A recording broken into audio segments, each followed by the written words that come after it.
Have you ever met someone and felt stillness?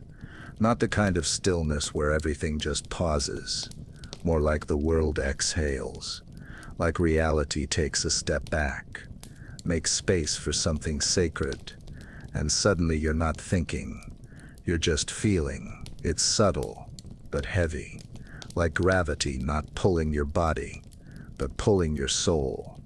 I felt it, once, maybe twice, and it messed with my sense of logic, in the best way.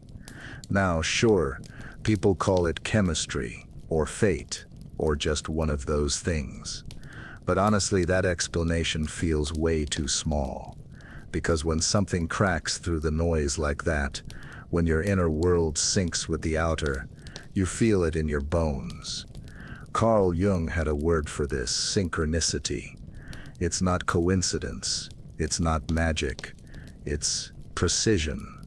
Like the universe gently elbowing you and saying, hey, look.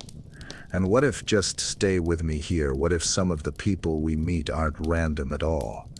What if they're more like echoes, or messengers, like the universe using human skin to deliver something we were supposed to remember?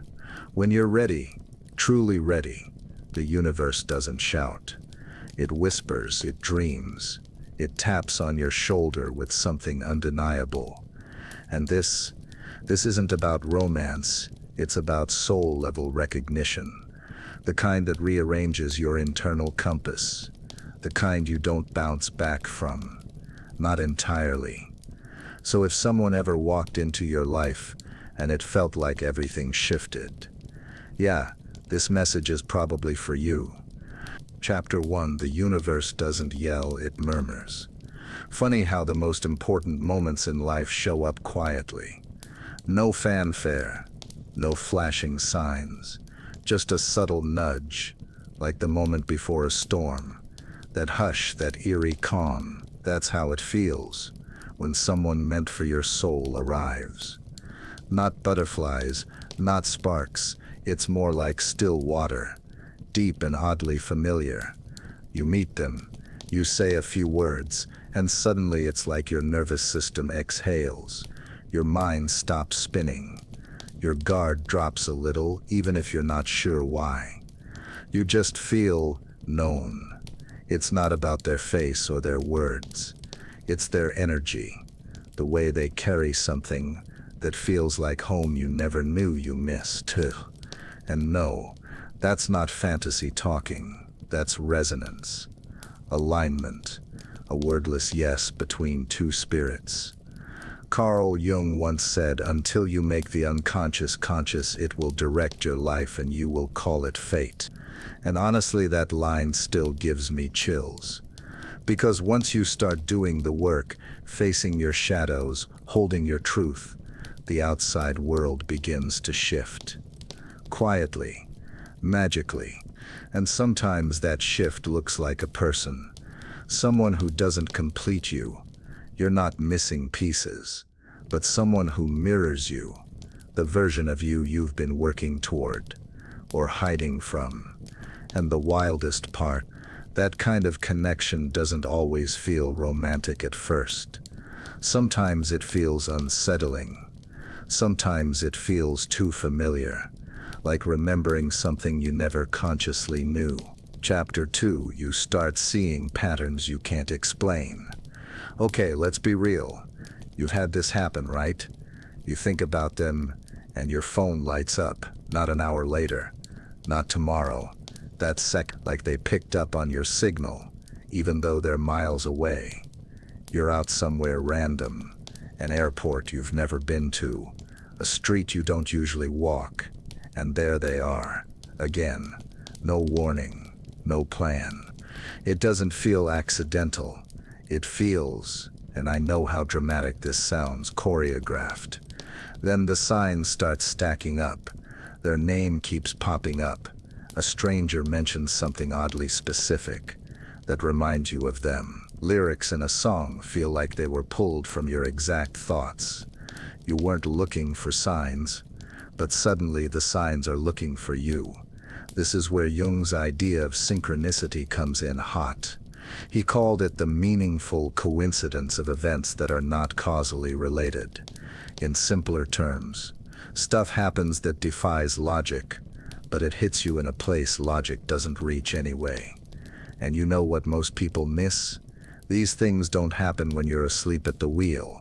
They happen when you're waking up, when you're finally paying attention to what matters, to what feels real, even if it doesn't make sense on paper. And maybe, just maybe, the universe sends you someone to shake you awake, not to be your forever, not to solve your life, but to nudge you back onto your path, to stir the part of you that stopped dreaming, or feeling, or listening. When your insides are aligned, when your soul is tuned in, the outer world responds, and sometimes it responds with a person who sees right through you. That's not superstition, that's a different kind of intelligence. The emotional, spiritual, hard to explain, but you know it when you feel it kind. Chapter 3. They're not just a person, they're a mirror. Now this one's gonna sting a bit. Just sometimes it's not really them you're falling for. It's the version of you they reflect back at you. The parts you buried, the parts you forgot, the parts you've been afraid to meet. Jung called this projection. And yeah, I know projection sounds like something we do when we're avoiding accountability. But it's also how we try to heal. Subconsciously, we're drawn to people who carry pieces of our own story. You're not obsessed with their confidence. You're starving for your own. You're not afraid of their silence. You're afraid of the silence you grew up in. You don't admire their freedom. You crave it, because you've never truly tasted it. That person, they aren't perfect, but they wake something up in you. They call you out without even realizing it. And that kind of connection, it's not easy, it's raw, it's inconvenient, it's beautifully inconvenient. But it shows you things no mirror ever could, like how much you've grown, or haven't, where you're bleeding and pretending you're not, where you've been hiding, even from yourself. And sometimes you don't end up with that person. That's the hard part. You feel something so profound, so transformative, and then it's gone, or they are. But the shift they triggered in you, that stays, that echo, it lingers, because they didn't come to be your destination. They came to walk you back home, to yourself. So, if someone ever made you feel cracked wide open, seen, shaken, a little undone, don't rush to label it. Don't even try to make sense of it all at once. Instead ask, what did this connection reveal about me? What part of me came alive in their presence? What wound finally had a voice? Because maybe they weren't the one. Maybe they were the reminder. Chapter 4, Pain means it went deep. Here's the part no one warns you about. When the universe sends someone who's actually aligned with your soul, it doesn't always feel magical. It's not all soft smiles and cozy mornings. Sometimes it burns, like really burns. And not because they're wrong for you, but because something in you is finally waking up. And waking up, my friend, is messy. They show up and suddenly your whole system starts glitching. You're feeling things you can't name. You're reacting in ways that don't match the moment. Why? Because they didn't just touch your heart. They hit something deeper, something buried. I've seen it again and again, that moment where joy and clarity collide. And clarity, it's not always a gift wrapped in peace. Sometimes it's sharp, blinding even, like someone turned on the lights in a room you forgot existed. The armor you built to protect yourself starts cracking. The wounds you swore you'd moved past rise to the surface uninvited. The I'm fine mask Start slipping, piece by piece. Because here's the brutal truth. Real love doesn't show up to coddle your ego. It's not here to stroke your defenses or keep you cozy in your comfort zone. Real love, it arrives with a mirror and says, "Look, you've got healing to do." And that's exactly when the questions begin to flood in, unfiltered and terrifyingly honest. Why do I shut down when someone gets close? Why does abandonment haunt me even when I'm not alone? Why does vulnerability feel like standing naked in a storm? And then you realize, oh God, you're not just falling for them. You're falling into yourself. The unhealed, unfiltered, unscripted parts of you. Carl Jung nailed it with this: one does not become enlightened by imagining figures of light, but by making the darkness conscious. Meaning, you don't become whole by pretending to be okay. You become whole by dragging your darkness into the light, no matter how messy it looks. Sometimes the person you're most drawn to isn't your safe place. They're the mirror, the spotlight, the catalyst. Not to hurt you on purpose, but their presence. It calls your unfinished business to the surface like a magnet. Their distance might mirror old rejection wounds. Their calm might highlight your inner chaos. Their silence, it could echo every time you felt invisible. But here's the twist: that doesn't make them the villain. It makes them your teacher, your trigger, your unexpected healer. And real relationships, the ones that stick with you, they're not just about love. They're about evolution. Because love isn't supposed to just feel good. It's supposed to grow you, stretch you, break something open in you. Every emotional earthquake they bring is really an invitation, an opening, a turning point. That's why the pain, it's not a glitch in the story. It's the first chapter of something real, something raw, something sacred. You start writing again. You journal like your soul is dictating. You ask harder questions. You peel back layers you didn't know were still stuck to your skin. You stop blaming your ex. You stop playing victim. You start owning your story, even the messy chapters, and the growth that follows. It's the kind that changes how you breathe. The pain becomes sacred, like a holy wound. It proves the connection was real, because shallow connections don't scar. Only soul encounters do that. And eventually, yeah, maybe not right away, you'll feel gratitude for it all. Not because it was easy, but because it was real, because it rewired you. These kinds of connections, they become your greatest teachers, even if the relationship doesn't last. The lesson does. So the next time you find yourself aching over someone who mattered too much too fast, don't numb it. Don't rewrite the story to make it easier. Don't rush to move on. Honor the ache. Because that pain, it means you finally went deep. And deep is where the gold is buried. Chapter 5, When the Shadow Wakes Up. We've all got one, that hidden part of us we'd rather keep tucked away out of reach. You know what I'm talking about, the stuff you don't post about, don't talk about, barely admit to yourself. The jealousy, the insecurity, the neediness you swore you'd outgrown. Carl Jung called it the shadow. And trust me, it's not just some abstract psychology concept.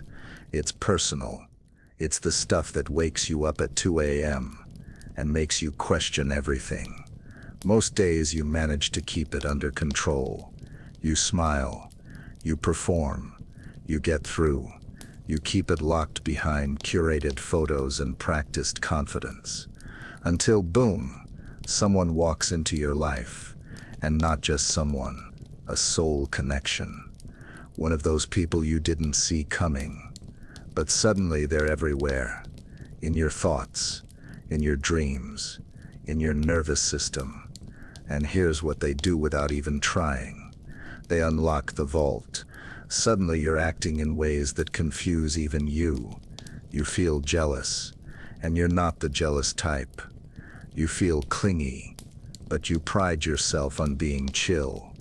You feel exposed, like they can read every unfinished sentence in your head. And the worst part, you have no idea what's happening. But here's the truth. Your shadow just woke up, and it's not a meltdown. It's a message. The storm isn't breaking you, it's revealing you. This person didn't cause your chaos. They activated it, because they're powerful enough, energetically, spiritually, to pull your truth out from the basement and drop it on the living room floor. That's what destined love does. It doesn't play nice. It doesn't just mirror your beauty. It exposes your mess. And that exposure, it's uncomfortable as hell. But also it's holy, because not every breakdown means something's wrong. Some breakdowns are actually breakthroughs wearing disguise. The storm isn't here to destroy you. It's here to clear the air, to wash away the years of pretending, to shake off the dust. Some people show up in your life, not to stay, but to reveal you, to unmask the parts of you you've been hiding since childhood, to whisper, hey, this is where you've been bleeding, to ask, are you ready to stop running now? Destined love isn't always gentle, but it's sacred. It brings your patterns into full view, like the way you shut down when someone pulls away, the way you cling when you sense distance, the way you sabotage connection just before it gets real. And then comes the moment of choice, a sacred pause. You can keep playing the same emotional record, or you can pick up the pen and write a new verse. When you finally sit with your shadow, not as the enemy but as a teacher, something shifts. You stop apologizing for your pain. You stop labeling your sensitivity as weakness. You begin to own your inner world, and you realize, maybe for the first time, that this love wasn't here to fix you. It was here to reflect you, to push you closer to the version of you that doesn't need to hide anymore. So if someone ever cracks you wide open, makes you question everything, makes you feel messy and raw and more you than ever before, don't run. Stay curious. This love didn't come to complete your story. It came to help you rewrite the beginning, the part where you finally meet your real self. Chapter 6. Not all destined encounters are forever. There comes a point, and it hits different for everyone, when you stop expecting every profound connection to last forever. It's disorienting at first. Honestly, it hurts like hell. You meet someone who changes the way you see the world, who opens a part of you you didn't know was locked shut, and for a while you think, this must be it. This is the one. But then, things shift. Life moves. Timing unravels, or maybe you grow. Maybe they don't. Maybe it's just not supposed to go beyond that chapter. And suddenly you're left holding something unfinished, but also deeply sacred. See, we've been taught to worship permanence, fairy tales, endings wrapped in golden vows. But real life, real soul connections, they don't always fit into that mold. Some people, they're here to awaken you, not walk beside you forever. They don't come to complete your life. They come to interrupt it, to stir something ancient, to light a fire under your old patterns, and burn down the walls you thought were protecting you, but were actually just keeping you small. I've found that the ones who leave often teach you the most, and that learning doesn't stop when they're gone. It deepens, it lingers, it echoes. They show you what love could feel like. if you stopped settling. They mirror the version of you that's possible, the one who's awake, vulnerable, courageous, and yeah, they also trigger your pain, the kind of pain that doesn't just sting, it transforms. Carl Jung once said the meeting of two personalities is like the contact of two chemical substances. If there is any reaction, both are transformed. He wasn't exaggerating, it's alchemy. You don't always get to keep the person, but you keep the change. You carry the fingerprints they left on your soul. So maybe they weren't meant to stay, but maybe, and this part really matters, their role was never about staying. It was about starting something in you. And letting go, that doesn't mean failure. That's the sacred exit. That's evolution. Not every love story is supposed to go the distance. Some are meant to start the journey. Chapter 7, the universe sends people when you're ready, not when you're desperate. There's this frustrating little truth I've bumped into more times than I'd like to admit. The universe isn't transactional. It doesn't hand you what you want because you're lonely or impatient or crying on the bathroom floor. I mean, I wish it worked that way, but it doesn't. What I've seen over and over again is this. It waits. It waits until you're not grasping, not faking, not begging the wrong things to stay. It waits until you're aligned. If you're still trying to fill a void with someone else's presence, you'll keep calling in reflections of that void. Not soulmates, not divine partnerships, just the mirrors. Messy, brilliant, brutal mirrors. Because life doesn't respond to your wishes, it responds to your frequency.